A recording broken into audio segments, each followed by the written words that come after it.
Hello students, स्वागत है आपका एक बहुत ही यूज़फुल वीडियो में जिसमें हम बिल्कुल शुरू से अंग्रेज़ी सीखेंगे। तो आप स्क्रीन पर देख सकते हो, यहाँ पर 3 सेंटेंसेस हैं। पहला है मैं करता हूँ, यह एक प्रेजेंट सेंटेंस है। दूसरा मैंने किया, यह पास्ट सेंटेंस है। और तीसरा मैं करूँगा, यह फ्यूचर सेंटेंस है। जो समय अभी चल रहा है उसे प्रेजेंट कहते हैं और जो समय बीत चुका है उसे पास्ट, जो आने वाला समय है उसे फ्यूचर बोलते हैं। अब हम देखेंगे इन तीनों को कैसे अलग अलग ट्रांसलेट किया जाता है। तो हमारा पहला सेंटेंस है मैं करता हूँ, यह प्रेजेंट सेंटेंस है और इसे इंग्लिश में बोलेंगे आई डू। मैं के लिए हम इंग्लिश में यूज़ करेंगे आई, करता हूँ डू। मैं करता हूँ इसे बोलेंगे आई डू। मैंने किया, यह एक पास्ट सेंटेंस है। इसका मतलब कि जो काम था वो मैंने कर लिया, वो काम ख़त्म हो चुका है। तो इसे हम इंग्लिश में बोलेंगे आई डिड।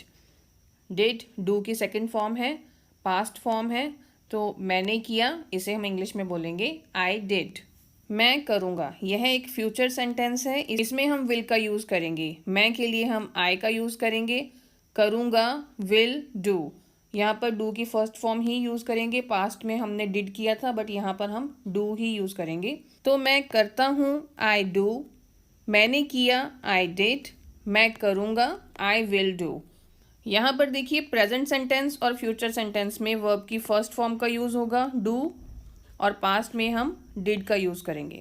तो आप लोगों को डिफरेंस का पता चल गया होगा कि कहाँ पर हमने डू का यूज़ करना है और कहाँ पर हमने डिड का यूज़ करना है। तो चलिए कुछ और सेंटेंसेस की भी प्रैक्टिस करते हैं। फॉर एग्जाम्पल, मैं अपना काम करता हूँ। मैं अपना काम करता हूँ इसे इंग्लिश में बोलेंगे आई डू माई वर्क।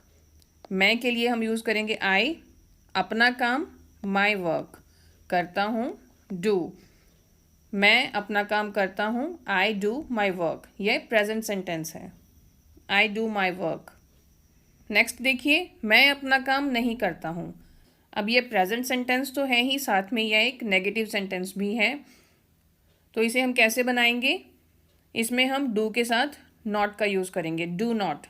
मैं अपना काम नहीं करता हूँ, I do not do my work. Do not को शॉर्ट फॉर्म में डोंट भी बोलते हैं, तो आप दोनों बोल सकते हो, I do not do my work और I don't do my work. मैंने अपना काम किया, यह एक पास्ट सेंटेंस है। इसमें काम ख़त्म हो चुका है, काम किया जा चुका है। तो यहाँ पर हम इसे इंग्लिश में कैसे बोलेंगे? I did my work. क्योंकि यह पास्ट सेंटेंस है तो यहाँ पर हम डू की सेकंड फॉर्म डिड का यूज़ करेंगे। आई होप आपको पता चल गया होगा कि हमने यहाँ पर डिड का यूज़ क्यों किया है। क्योंकि यह एक पास्ट सेंटेंस है और यहाँ पर वर्ब की सेकंड फॉर्म का यूज़ होगा, इसलिए इसे हम इंग्लिश में बोलेंगे आई डिड माई वर्क। मैंने अपना काम नहीं किया, यह पास्ट सेंटेंस है और नेगेटिव सेंटेंस भी है। तो इसे हम इंग्लिश में कैसे बोलेंगे? I did not do my work. क्योंकि यह नेगेटिव सेंटेंस है तो इसमें हम डिड के साथ नॉट का यूज़ करेंगे, तो इसे बोलेंगे I did not do my work. अगर आपने बोलना है कि मैं अपना काम करूँगा, तो यह एक फ्यूचर सेंटेंस है। इसे आप इंग्लिश में बोलोगे I will do my work. तो इसमें हम विल का यूज़ करेंगे और विल के साथ वर्ब की फर्स्ट फॉर्म का, I will do my work. अगर आपको बोलना है मैं अपना काम नहीं करूँगा, तो यह एक फ्यूचर और नेगेटिव सेंटेंस है। तो इसे आप बोलोगे I will not do my work. यहाँ पर विल के साथ नॉट का यूज़ होगा, तो इसे हम बोलेंगे I will not do my work. मैं अपना काम नहीं करूँगा। नेक्स्ट एग्जाम्पल देखिए, मैं कहता हूँ, आई से। यह प्रेजेंट सेंटेंस है। मैं के लिए आई का यूज़ होगा, कहता हूँ से। इसे हम बोलेंगे आई से, मैं कहता हूँ। मैंने कहा, यह पास्ट सेंटेंस है कि मैंने जो कहना था मैंने वो कह दिया, मैंने कहा, आई सेड। इसे इंग्लिश में बोलेंगे आई सेड। मैं के लिए आई का यूज़ करेंगे, सेड से की सेकंड फॉर्म है सेड। तो इसे हम बोलेंगे आई सेड, मैंने कहा। मैं कहूँगा, यह फ्यूचर सेंटेंस है कि फ्यूचर में मैं भविष्य में कहूँगा, तो इसके लिए हम विल का यूज़ करेंगे। मैं कहूँगा आई विल से, मैं कहूँगा। आई होप आपको क्लियर है कि कहाँ पर हमने वर्ब की फर्स्ट फॉर्म यूज़ करनी है, कहाँ पर सेकंड फॉर्म यूज़ करनी है, कहाँ पर विल लगेगा, कहाँ पर डू लगेगा और कहाँ पर नॉट का यूज़ होगा। तो चलिए एक बार देख लेते हैं हम प्रेजेंट सेंटेंस में हम सब्जेक्ट के साथ वर्ब की फर्स्ट फॉर्म का यूज़ करेंगे। फ्यूचर सेंटेंस में भी हम सब्जेक्ट के साथ वर्ब की फर्स्ट फॉर्म का यूज़ करते हैं और पास्ट सेंटेंस में हम वर्ब की सेकंड फॉर्म का यूज़ करते हैं। तो अभी आपका क्वेश्चन होगा कि सब्जेक्ट क्या होता है, what is subject.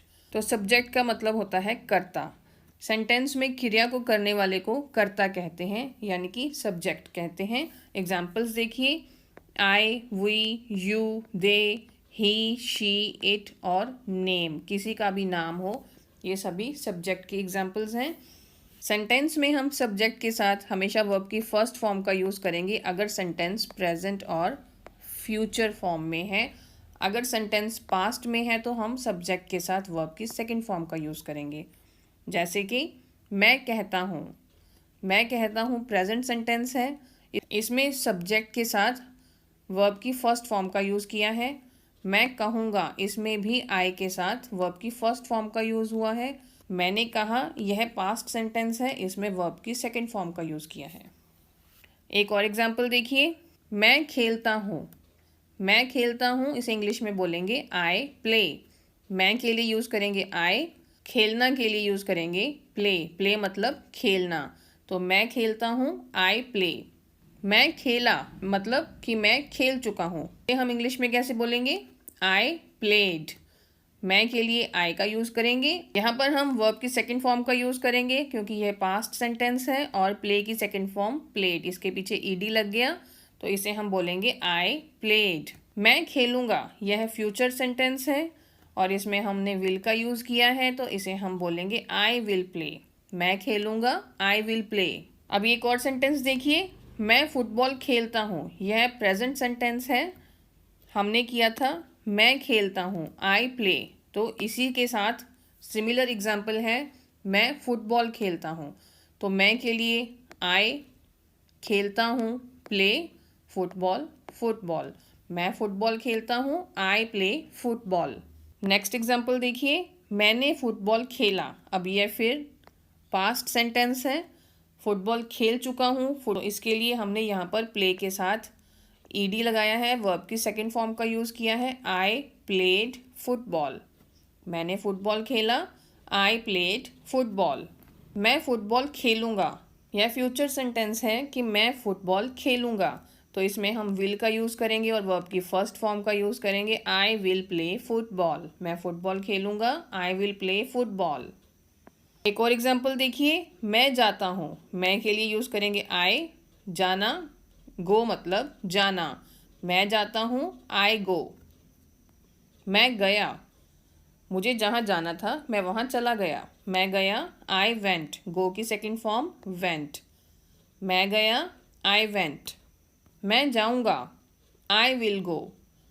Future sentence है तो यहाँ पर हम विल का यूज़ करेंगे और वर्ब की फर्स्ट फॉर्म का यूज़ करेंगे। मैं जाऊँगा आई विल गो। मैं वहाँ जाता हूँ, इसे हम इंग्लिश में कैसे बोलेंगे, वहाँ के लिए यूज़ करेंगे देयर। मैं के लिए आई और जाता हूँ गो। मैं वहाँ जाता हूँ आई गो देयर। मैं वहाँ गया, पास्ट सेंटेंस कि जहाँ मुझे जाना था मैं वहाँ गया। आई वेंट देयर, वहाँ के लिए देयर, गया वेंट, गो की सेकंड फॉर्म वेंट। मैं वहाँ गया आई वेंट देयर। मैं वहाँ जाऊँगा, future sentence I will go there.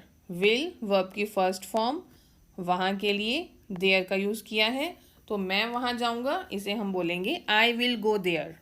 एक और एग्जाम्पल, मैं खाता हूँ, मैं के लिए आई, खाना के लिए ईट, ईट मतलब खाना, तो मैं खाता हूँ आई ईट।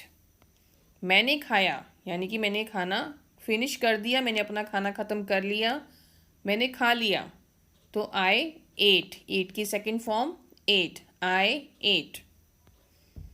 मैं खाऊंगा, आई विल ईट। विल के साथ वर्ब की first form I will eat, मैं खाऊंगा। मैं जानता हूँ, आई नो। नो मतलब जानना, किसी चीज़ के बारे में पता होना।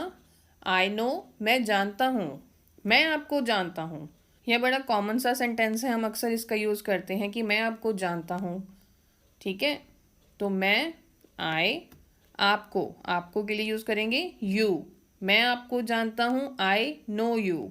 मैं जानता था, वर्ब की सेकंड फॉर्म का यूज होगा यहाँ पर, नो की सेकंड फॉर्म न्यू। मैं जानता था, आई न्यू। मैं यह जानता था, आई न्यू इट। यह के लिए इट का यूज किया है। मैं यह जानता था, आई न्यू इट। अभी ये 3 सेंटेंसेस हैं। मैं आता हूँ प्रेजेंट है, मैं आया पास्ट, और मैं आऊँगा फ्यूचर सेंटेंस है। आप इन तीनों के आंसर्स कमेंट बॉक्स में लिखिए। Thank you so much.